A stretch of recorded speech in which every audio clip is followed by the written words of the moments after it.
بہرحال سارانہ صاحب مجھے یہ بتائیے گا کہ جو القادری ٹرسٹ کیس کا فیصلہ ہے سر، ایک تو اس کو بھی کیا بارگیننگ چپ کے طور پر تلوار کی صورت میں لٹکایا جا رہا ہے بانی پی ٹی آئی پر، دوسرا یہ بھی کہ اب چونکہ بانی پی ٹی آئی راضی ہو گئے ہیں تو کیا حکومت بھی فیصلہ کر چکی ہوگی کہ آج یا کل میں مذاکراتی ٹیم کی ملاقات کروا دی جائے بانی پی ٹی آئی سے؟ دیکھیں، ایک تو یہ جو القادری ٹرسٹ کا فیصلہ ہے، یہ اس طرح کے جو فیصلے ہیں نا، اس میں عمران خان کو اگر آپ سزا دے بھی دیں اور باقیوں میں بھی دے دیں، کو 2000 سال کی سزا دے دیں، تب بھی میں سمجھتا کہ عمران خان کی مقبولیت اور عوام میں ان کے اعتماد پہ کوئی کمی آ سکتی ہے۔ تو یہ مقدمات سے یہ تو ہو سکتا ہے کہ آپ انہیں وقتی طور پہ کسی چیز کے اندر روک کے رکھ لیں، لیکن آپ انہیں مستقل نہیں روک سکتے، اور وہ یہ بات تو اب ثابت ہو گئی کہ اس وقت پورے پولیٹیکل سسٹم میں اگر سب لوگ کسی کی طرف متوجہ ہیں تو عمران خان ہے۔ مذاکرات ہو رہے ہیں یا نہیں ہو رہے، ملنا دینے نہیں دینا، یا یوں ہونا یوں ہونا، تو یہ بات تو اب سمجھ آ جانی چاہیے کہ عمران خان کے بغیر پاکستان کا یہ پولیٹیکل سسٹم جو ہے یہ مکمل نہیں ہو سکتا۔ اور دوسری بات یہ کہ عمران خان کو بھی اس بات کی سمجھ آ گئی ہے کہ اب حکومت جو ہے نا وہ ڈیفینسو ہو گئی ہے، وہ اس چکر میں کہ کسی طرح عمران خان سے جان چھڑا دیں، عمران خان سے ہم کسی طرح کوئی معاملہ ڈیل کر دیں اور ہم اپنے آپ پولیٹیکل فیس جو ہے نا ہمارا وہ ذرا باعزت رہ جائے۔ عمران خان اس کمزوری کو بھانپ چکا ہے، اور بھانپنے کے بعد اب عمران خان جو ہے وہ بھاؤ دکھائیں گے اور دکھا رہے ہیں۔ تو میں یہ سمجھتا ہوں کہ اس حکومت سے تو ویسے بھی مذاکرات سے آپ کو دیکھیں نا، جو حکومت اتنی کمزور ہے کہ وہ مذاکرات سارانہ صاحب مجھے یہ بتائیے گا کہ پھر جیل کے اندر ہی رہنا کیا ان کی سیاست کو سوٹ کرتا ہے؟ باہر آئیں گے تو سیاست کریں گے، وہ الگ بات ہے کہ اندر رہ کے بھی وہ بڑے اچھے سیاسی داؤ پیچ کھیل رہے ہیں، لیکن آپ کو نہیں لگتا کہ اگر انہوں نے سیاست کو اپنے طور پر آگے لے کے چلنا ہے تو اب ان کو باہر آ جانا چاہیے؟ میرے نا کو بتا قسمت خراب ہے آپ کے اور میرے درمیان، ایسے تناؤ جیسے کوئی کیونکہ آپ کی آواز نا پچھلی دفعہ بھی میرے سے صحیح نہیں آ رہی تھی، اور میں نے قیافے سے اور اپنی ذہانت سے ہی آپ کو جواب دیا تھا، لیکن اب میں اتنا بھی ذہین نہیں ہوں۔ تسی سمجھو پچھلے والا موضوع ہی ہے، پچھلے ہفتے والا ہی موضوع ہے۔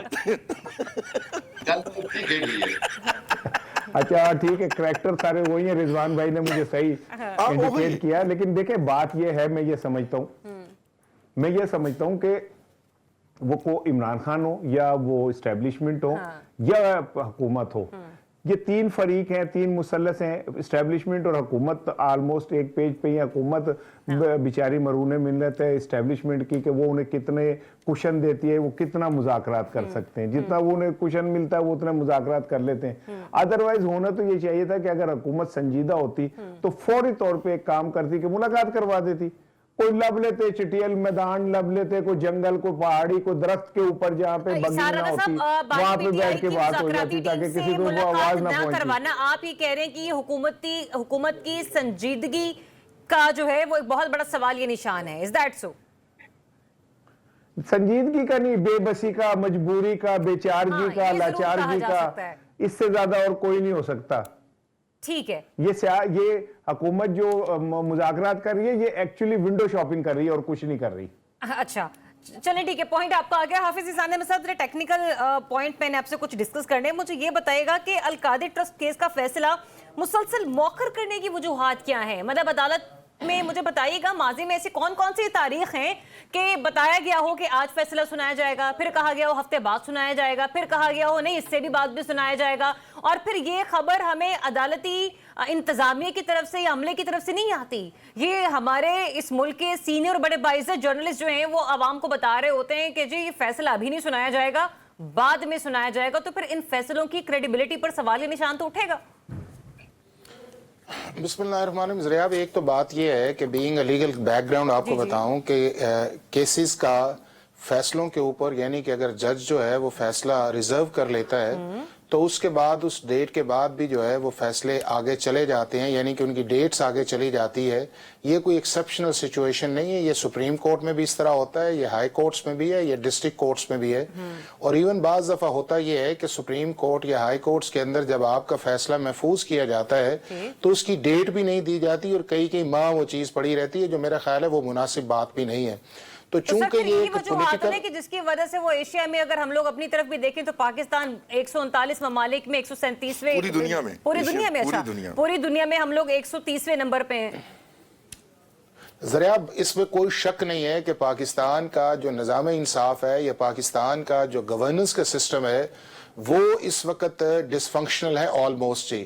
اور اس کی بنیادی وجہ یہ ہے کہ اس نظام کے اندر ایک آؤٹ ڈیٹڈ لیجسلیشن ہے, کمپلیکس پروسیجر ہے, ریاست نے اس کے اندر انویسٹ نہیں کیا ہوا, اور اس کے بعد جو ہے کہ جو ہماری پارلیمنٹ کی پریورٹی ہونی چاہیے تھی کہ اس ملک کو اندر جو ہے جو نئی ماڈرن نیڈز ہیں اس کے مطابق لیجسلیشن کی جاتی وہ نہیں آئیں گے. کہ ریاست نے اس میں انویسٹ نہیں کیا, 17 تھی ججز کی تعداد سپریم کورٹ کی, دیکھیں نا. نہیں, آپ کو پتا ہے کہ 25 کروڑ آپ کی آبادی ہے اور 4000 جج ہے صرف سول جج سے لے کے سپریم کورٹ آف پاکستان. یہی تو ہم پٹ رہے تھے نا بیٹھ کے اپنے پروگرام میں. تو کیا یہ چیز مناسب ہے؟ ہاں, اب یہ ہے کہ چونکہ ہم نے کوئی نہ کوئی پولیٹیکل اینگل لینا ہوتا ہے وہ ایک اور چیز ہے کہ جی کبھی اس کا لیکن بنیادی طور پہ یہ ہے کہ پاکستان کا نظام انصاف یا پاکستان کا گورننس کا نظام جو ہے اس کے اندر میجر سرجری کی ضرورت ہے. اور کبھی بھی کسی پولیٹیکل پارٹی نے سنسیریٹی کے ساتھ کوشش نہیں کی کہ اس نظام کے سنسیریٹی کے ساتھ کوشش نہ ہوئی بھی ہوتی تو 26ویں آئینی ترمیم نہ ہوتی. پروٹیسٹ سر, حافظ صاحب شدید احتجاج. حافظ صاحب عدلیہ کے انتظامیہ سے الگ ہونے کے بعد ہم کسی حکومت کو اس کا ذمہ دار قرار نہیں دے سکتے. میں بڑی معذرت. نہیں رضوان کی بات نہیں ہے. نہ میں اب آپ کو بتاتا ہوں اس کے کئی فیکٹرز ہیں.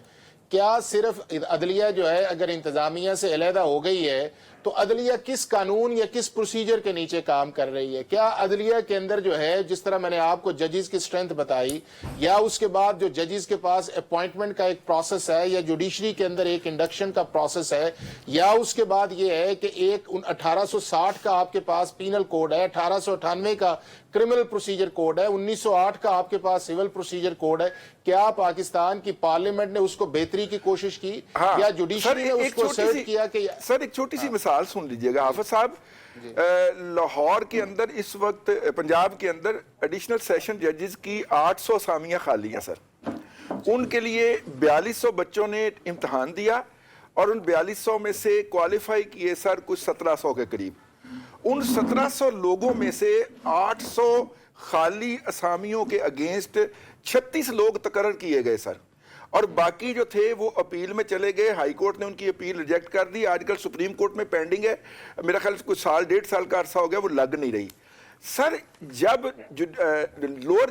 ہائر جوڈیشری اپنا کردار ادا نہیں کرتی, ہائی کورٹ کو ریزننگ دینی چاہیے کہ 800 کی خالی اسامیوں کے اگینسٹ وہ صرف 36 لوگ کیوں تقرر کر رہے ہیں. تو پھر نہیں ڈسپینسیشن آف جسٹس نہیں ہو سکے گی سر. نہیں پاکستان کے اندر ہے جو آپ کا ایجوکیشن کا یا جو آپ کے ان پروفیشنلز ہیں ان کے اندر ایک ڈیٹیریشن بہت آئی ہے. آپ سی ایس ایس کا ایگزام دیکھ لیں نا, ہزاروں لوگ اپلائی کرتے ہیں, سکریننگ کے اندر کچھ رہ جاتے ہیں, اور سکریننگ سے لے کے آپ کی جو ہے وہ پوسٹ جو 250 ہوتی ہے وہ بھی فل اپ نہیں ہوتی. تو ڈیٹیریشن بہت ہے. اچھا حافظ صاحب ایک منٹ رضی صاحب دیکھیں, جوڈیشری کے سٹرکچر پر تو آپ گفتگو کر رہے ہیں, لیکن میرے سوال کی طرف بھی رہیے گا اور وہاں پہ بھی اپنا تجزیہ پورا کیجیے گا کہ القادر ٹرسٹ کیس کا فیصلہ مزید مطلب معطل سے معطل ہونے کی وجوہات آپ کو کیا نظر آ رہی ہے؟ مطلب کیا ٹیکنیکلٹیز ہو سکتی ہیں سر؟ ذرا ہماری نالج میں تو تھوڑا اضافہ کریں.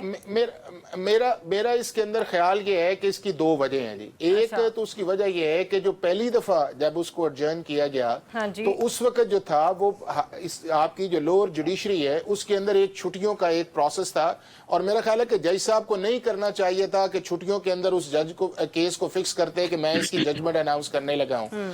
دوسرا یہ ہے کہ یہ ہفتہ چلتا ہے, تقریباً 10 سے 12 دن کی چھٹیاں چلتی ہیں, اور اس کے بعد آپ کا پروسیس ہوتا ہے. اب یہ جو ڈیٹ آئی ہے اس کے اندر وہ چھٹی پہ تھے, نہیں آئے تھے, تو میرا یہ خیال ہے کہ 13 کی جو ڈیٹ آئی ہے اس کے اندر آ جائے گا. اور دوسرا ایک اور بھی ہے کہ اگر کوئی جلدی فیصلہ کر دیا جائے تو اس میں بھی کہا جاتا ہے کہ جی جج صاحب رات کو 10 بجے تک بیٹھے ہوئے تو انہوں نے فیصلہ کیوں کیا. تو خوش ہم دونوں طرف سے ہی نہیں ہیں. سر یہ رات کو ہونے والا فیصلہ نہیں ہے نا, یہ تو یہ کہا جا رہا ہے کہ پہلے آپ نے 6 کی تاریخ میں آپ تو اس کو بھی نہیں آپ تو اس کو بھی فیصلہ نہیں کہہ رہے کہ جو فیصلہ محفوظ ہے.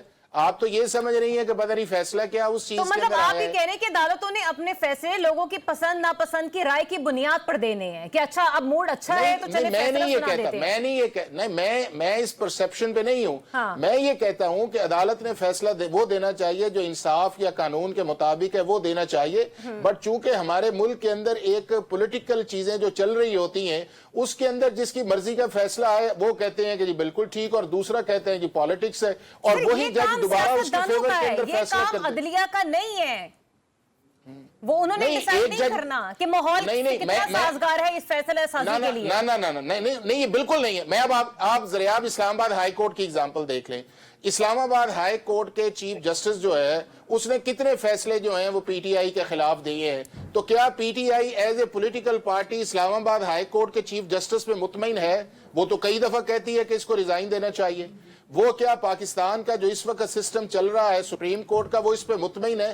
تو یہ ایک کاؤنٹر پولیٹیکل اسٹریٹجی جو ہے جو ہر پولیٹیکل پارٹی اڈاپٹ کرتی ہے، وہ اس لیے کہ ایک اپنے پولیٹیکل آپٹکس کے لیے، اور دوسرا ڈیفینیٹلی پاکستان کا ایک اس پروسیس کے اندر جو ہے کئی فیکٹرز بھی ان کے اندر کاؤنٹ کر رہے ہوتے ہیں، اور اس کاؤنٹرز کو ٹارگٹ کرنے کے لیے جو ہے وہ ایزی ڈک جو ہے وہ پاکستان کی جوڈیشری یا پاکستان کا جج بھی بن جاتا ہے۔ چلیں ٹھیک ہے، پوائنٹ آپ کا آگے